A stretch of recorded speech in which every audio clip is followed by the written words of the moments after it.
Shalom Varacham, chers amis, je voudrais partager avec vous une histoire tirée du Talmud, plus exactement, une histoire tirée de Vaikra Rabbah, chapitre 33.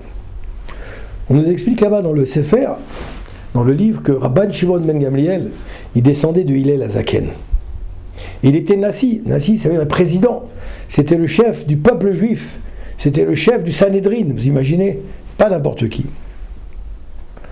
Et comme son aïeul, il était un très grand Talmid Chacham, un sage très connu, très versé dans la Torah. Son domestique s'appelait Tovi.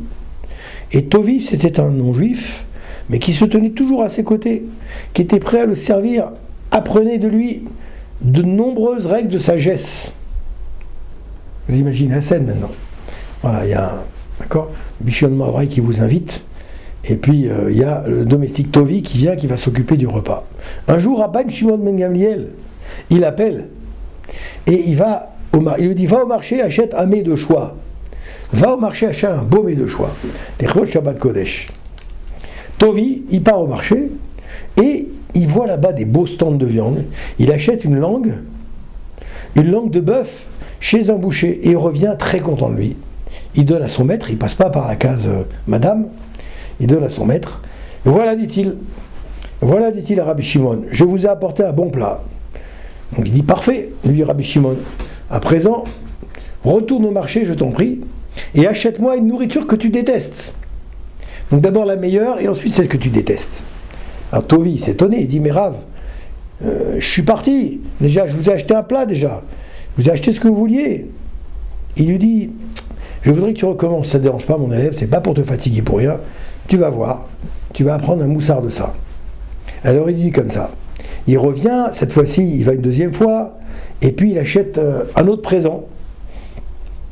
Donc bien sûr celui qui est heureux c'est le papa, lui il est heureux parce qu'il se délecte de plusieurs repas qu'on lui apporte, entre autres. Et donc Tovi s'étonne beaucoup mais il dit rien. Il part à nouveau au marché, d'accord, et il réfléchit. Il dit, pourquoi mon maître Rabbi Shimon m'a-t-il envoyé lui acheter que de la nourriture qu'on n'aime pas? Et pourquoi maintenant aurait-il besoin que de nourriture qu'on n'aime pas? Alors en vérité il dit comme ça, il dit tu vas prendre une grande leçon. Écoute bien l'histoire que je vais te raconter. Il dit comme ça, il réfléchit, il a retourné la question et soudain, lorsqu'il arriva au marché, il s'est dirigé à nouveau vers le boucher. Qu'est-ce qu'il a acheté? Une nouvelle langue pour Avraham Avinu.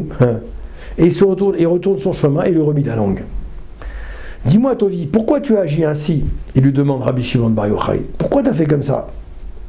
Lorsque je t'ai demandé de m'acheter une nourriture appréciée, tu m'as apporté une langue. À présent que je t'ai envoyé acheter une autre détestable nourriture, tu es revenu avec nous avec une langue. Comment donc? Il lui dit comme ça. Comment donc? Et donc, il lui pose la question à Tovi. Et Tovi lui répond, bien sûr. Il dit, maintenant, en vérité, je vais te faire répondre, Rav. Il n'y a rien de meilleur qu'une bonne langue et rien de pire qu'une mauvaise langue. Donc c'est vrai que j'ai acheté 2 langues aux 2, mais pour qu'ils comprennent qu'il n'y a rien de pire qu'une mauvaise langue et il n'y a rien de plus extraordinaire qu'une bonne langue. Et donc si on l'utilise pour étudier la Torah et pour prier, eh bien, nous allons étudier la bonne langue entre nous, d'accord? La bonne langue. Et donc voilà, c'est ce qui s'est passé. Même lorsqu'elle est maudite, injuriée, et fait entendre des paroles dures et blessantes, et pertinentes et détestables, d'accord? Alors qu'est-ce qui va se passer là-bas? Il dit en vérité que si on utilise la Torah et prier pour prononcer des paroles bienfaisantes et agréables aux hommes, alors la Torah est admirable. Mais si au contraire, malheureusement, on l'utilise à mauvais escient, alors malheureusement, ça devient une arme blessante, une arme terrible qui fera de la peine aux autres. Rabbi Shimon ben Gamliel se réjouit que son serviteur Tovi, il ait compris la leçon qu'il voulait lui enseigner. En l'envoyant au marché, Tovi s'empressait de raconter l'épisode aux disciples de son maître pour qu'ils comprennent eux aussi qu'ils doivent garder leur langue et ne prononcer que des paroles douces, des paroles de Torah, des paroles sympathiques. Amen, Kenny Ratson.